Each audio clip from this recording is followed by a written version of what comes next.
More now on the breaking news. Reporting in the Washington Post that Jared Kushner, back in early December, proposed setting up a secret communication system with the Kremlin. According to the Post, the request came from intercepts of conversations between Russia's ambassador to the United States and Moscow. Let's get back to our panel. And Steve, what motivation would Ambassador Kislyak, the Russian ambassador to the U.S., have to tell the Russians about this, knowing that presuming, I assume that U.S. intelligence officials were listening in, especially if the Russians saw an improved relationship under the Trump administration as opposed to the Obama administration?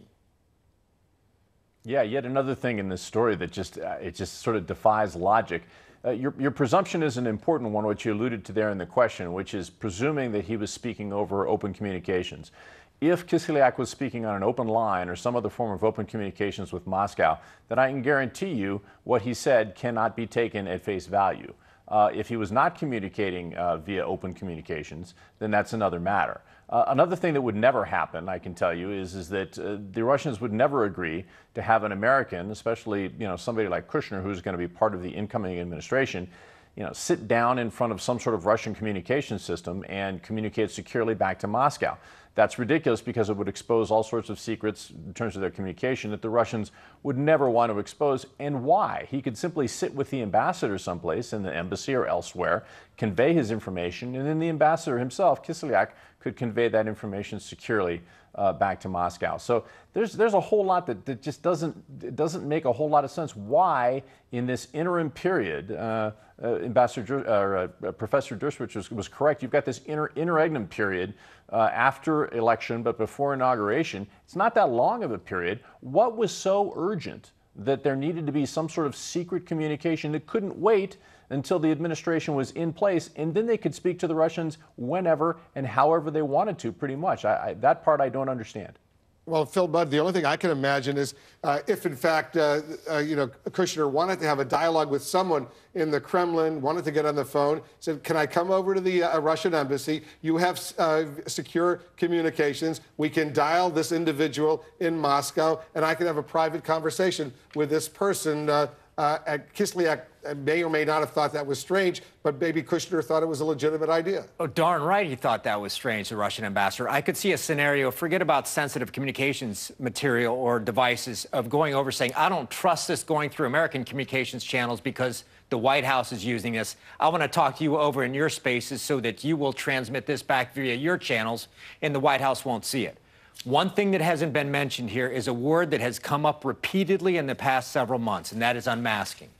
If this story is true, and you want to understand why the National Security Advisor under President Obama, that is Susan Rice, wants to understand which Americans in the Trump campaign are talking to the Russian ambassador and saying, who's that U.S. person number one mentioned that communication, this story today tells you why. This is the kind of name that would be unmasked at a communication to help the White House understand what's going on with the incoming administration and secret communications with the Russians. This story is starting to clarify. A lot of people are saying, Dana, there's been a lot of bombshells over these past few weeks, but this is a major bombshell. It is. Look, I mean, I think it's hard to top the President of the United States in the Oval Office allegedly telling the Russian foreign minister and ambassador that the FBI director he just fired is a nut job, or allegedly giving them intelligence and saying it is the Israelis that was a source, or telling the FBI, the NSA director and the head of the CIA to go public and say that nothing bad happened with Flynn, or, I mean, I can or. And this is about what happened when the President of the United States was already president. Having said that, with regard to trying to figure out what really went on, and not the motivation, because we don't really have 100%, we don't really have much of an understanding of what the motivation was, but what went on in some of these meetings that Jared Kushner and Michael Flynn, but in this case, Jared Kushner, didn't even talk about it first, didn't even reveal it first. And now we have more information about what he wanted to do in these meetings. That, there's no question. Professor Dershowitz, if Jared Kushner called you and said, I need some legal advice, what would you tell him? I tell him to hire Jamie Gorelick, which he has done. She's a brilliant lawyer, my former student, and she is giving him the best possible advice. I would be completely upfront and frank. I would first write to the special counsel and find out what they're investigating, what statutes they think may have been violated. But then it seems to me like he has really nothing to hide, and nothing he can hide anyway, because everything will come out, because everything is tapped, everything is recorded these days.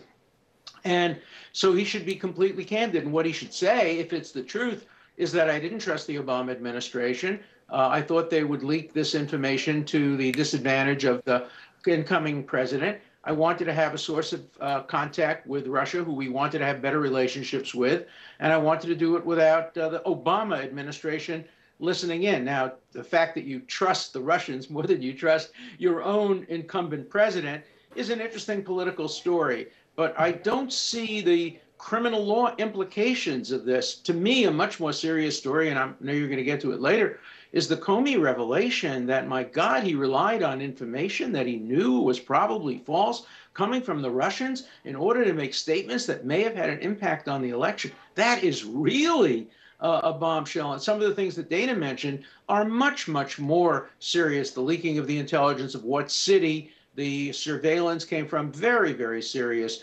The fact that the president may have asked national security people to tell him something that turned out not to be the case, those are much more serious. So I think we have to have priorities here, and we also have to always focus on whether or not civil liberties are being violated in the rush toward partisan results. But very quickly, Professor Dershowitz, you mentioned Jamie Gorelick, the lawyer representing Jared Kushner. She's a former deputy attorney general during the Bill Clinton administration. The Washington Post asked her for comment. We've asked her for comment.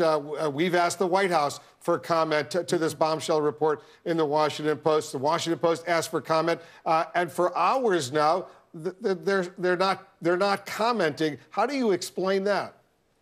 Well, I think for very good reason. I wouldn't have commented either if I had been his lawyer until I found out whether the story is true. First of all, I'd want to check with my client to find out whether or not this meeting actually took place. I'd want to hear his story, his account of it, and then I'd want to make a decision about whether to make it public at this time or to make it public to the special counsel outside of the context of any kind of public disclosure. I'm sure that you will get responses from Jamie Gorelick, but you'll get it at a time when she knows for sure that what she's saying is credible. She depends on her credibility. As you said, she's a Democrat. She worked for the Obama administration, the Clinton administration. She's a very, very prominent Democrat, and yet she's here as a lawyer representing a Republican. That is in the highest tradition of the bar and civil liberties. She's probably getting as much flack as I am, because every time I speak out and I say anything that serves to the advantage of the incumbent president, all of my liberal and radical friends condemn me. I'm sure Jamie Gorelick gets the same thing, but that's what lawyers and civil libertarians and public intellectuals and professors have to do. We have to call it as we see it. We have to call it straight in a nonpartisan way. All right, everybody stand by. Professor, we're going to get back to you. We have some new reporting coming in.